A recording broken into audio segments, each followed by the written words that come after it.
Hey, welcome to day 3 and the chord combination challenge. I'm going to introduce you to 3 different chord combinations today. Each one's got a unique twist to it, okay? You have 8 chords currently in your arsenal from day 2. That's definitely what you need to be able to build the fundamentals of actually playing real songs. We're getting there very soon, okay? So as soon as we get to a point where you can defeat this challenge and get yourself transitioning effectively and efficiently through chords a little bit faster, that's going to get you to the point where we're going to unlock real songs. So today is key to pull what we've gotten over the last 2 days together and be able to really start to get in some music, okay? So a quick recap of what we've done so far. We've looked at the anatomy of a guitar. We've introduced strings. We've talked about number and letter names. We've talked about single fingered chords. We've gotten into multi-fingered chords, obviously. Today, we're just going to hammer on those same topics and actually build you some muscle memory of being able to transition between these chords. Let's get going. Before we start, I want to give you a little bit of a chord transitioning tip. Let's use G and C chords, for example. We'll start by playing a C chord, and then we're going to pay close attention to our fretting hand and see what's happening when we transition naturally between a C and a G chord. Okay, so as a quick refresher, here's a C chord, right? Let's take a look at what our hand is doing when we move from a C chord to a G chord.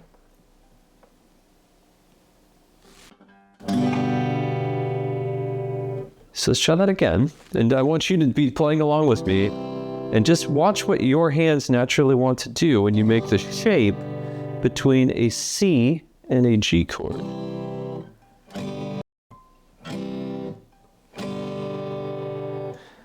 I'm going to introduce you to the term called leading finger. That's the thing that we're looking at trying to focus on a little bit more here. And a leading finger is in a transition of a chord, you have a finger that you tend to want to lead with to place as your first finger of the chord transition, right? So for example, my finger, and this is going to potentially differ depending on what feels right to you, and that's what we're going to get through with the rest of this, is there's no right or wrong way with a leading finger. Okay, I can give you some examples of what feels right to me, but it might not feel the same for you.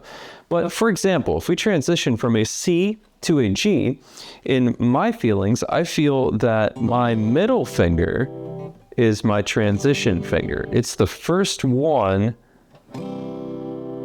from a C to a G that I place as I get the rest of the shape together. It just feels natural to hop from that 2nd to 3rd fret one up, and it just feels right to me, all right?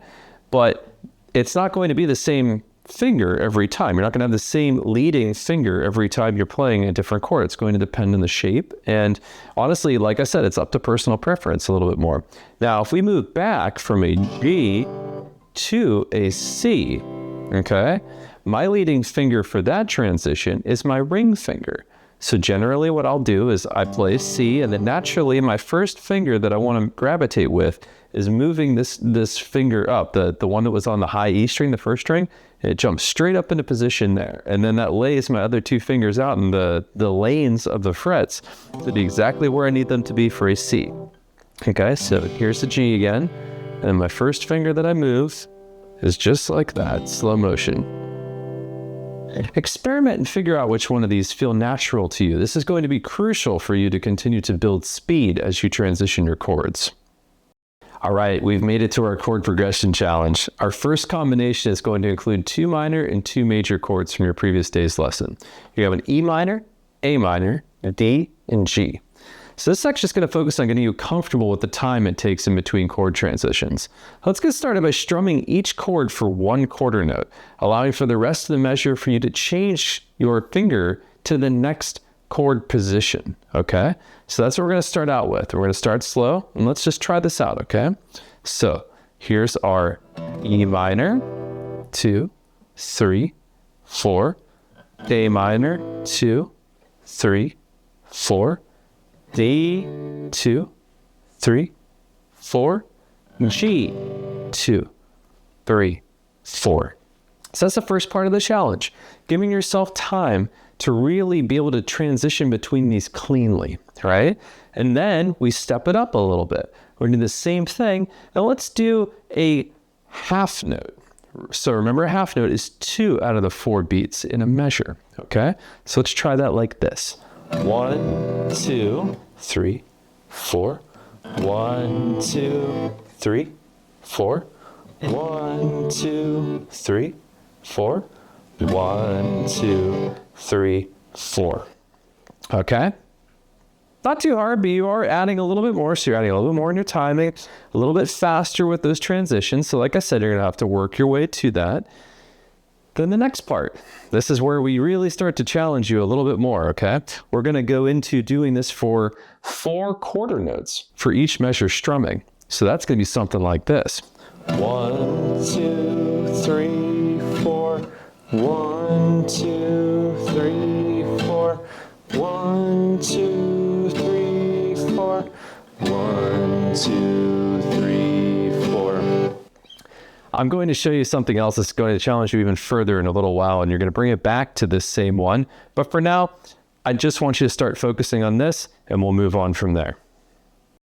All right, now we're on to our second of 3 progressions.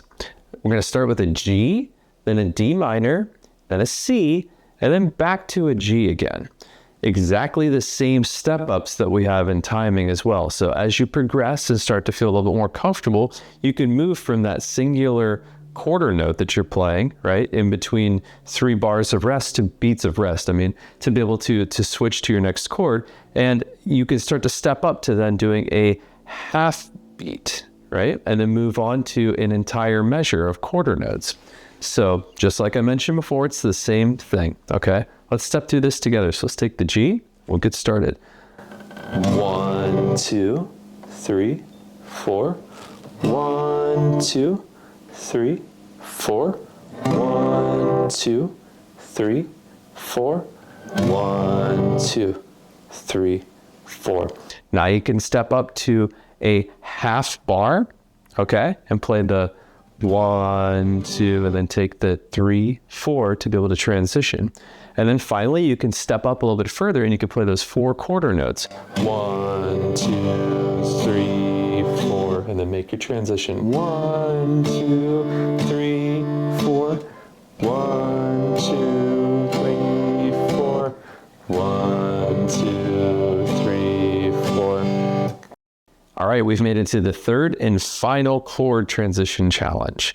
Everything is going to be the same standard fare as what you've had for the first 2 when it comes to the timing and the way that we're going to step things up. But I'm going to introduce you to a couple of quick terms, and then I'm going to show you how you can make these challenges even more difficult, even more of a challenge, and get yourself to a point where you can go back and use this same terminology and challenging across the other 2 to make all 3 of these be something that you can throw into your regular practice routine, okay?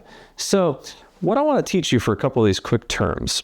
One is called palm muting, okay? And this is a very, very just basic introduction. There's different techniques you can do to advance palm muting, but for now, I just want you to know how this works because it's just something handy to know. And as you start to play with tablature or do anything else, when you're introduced to rests and such, you're going to be wanting to not have your strings be ringing out during those times, okay?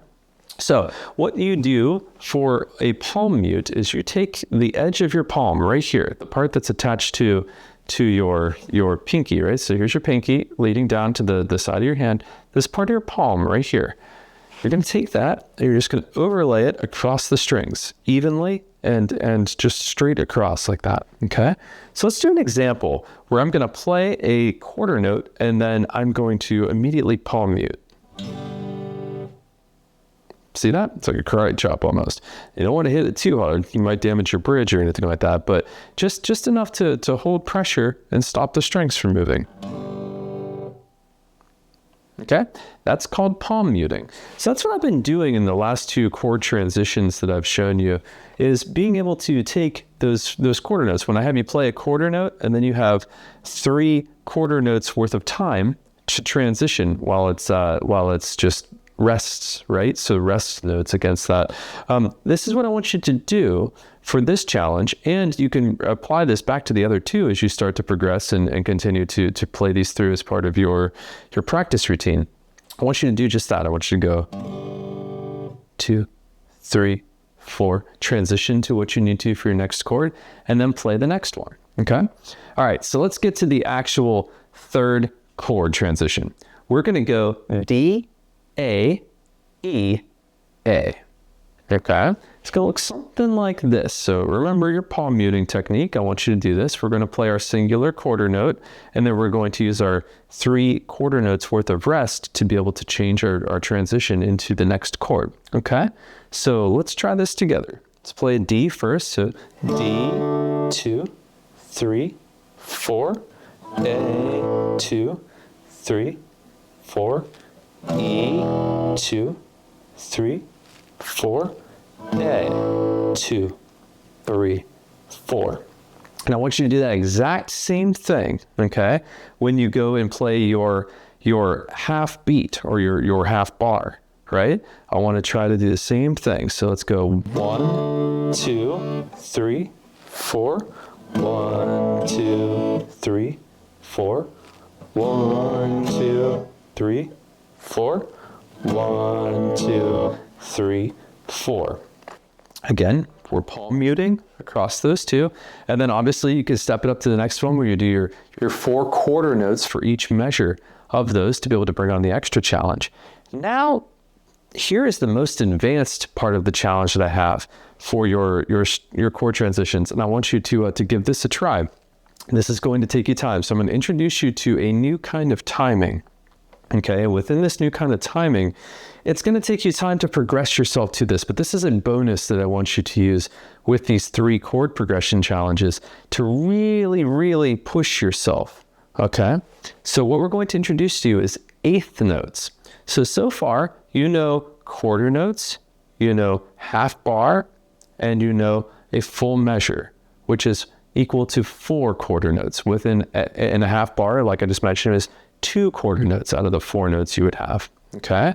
So with 8th notes, what this is going to do, this is going to take your 1, 2, 3, 4 that you know a measure of so far, and it's going to chop 1, 2, 3, 4 in half. You're going to have 1 and 2 and 3 and 4 and. This is going to have you be able to play faster, and this is going to start getting you to a point where it's also going to give you a little bit of a workout on your picking hand, because you're going to be practicing on alternate picking, as we call it. Now, we're going to get into that a lot more when it comes to especially intermediate and advanced courses with me, because I like to play metal, and it's a lot of that kind of thing. But what I mean by alternate picking, I'm going to take a chord, okay, I'll use a G for an example, and I'm going to play it in 8th note timing. Okay, and watch what my picking hand is going to be doing here.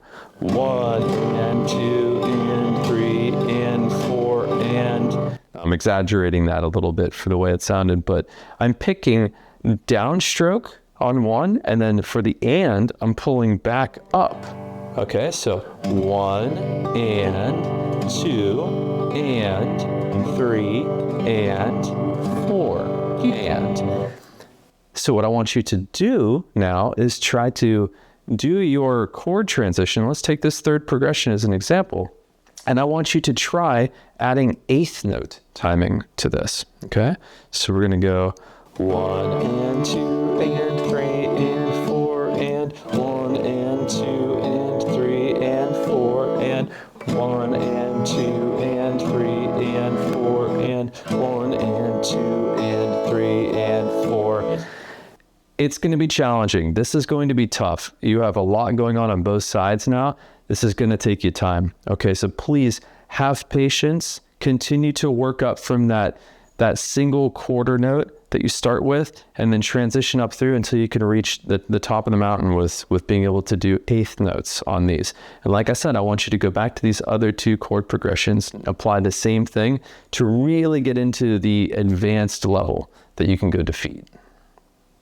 All right, wrapping up today's session, I want you to continue to practice these 3 chord progressions. I want you to add the 4 timing changes to each one in your own time and really try to work to the point where you can defeat that challenge of those 8th notes, okay? It's gonna take you time, but I know you can do it.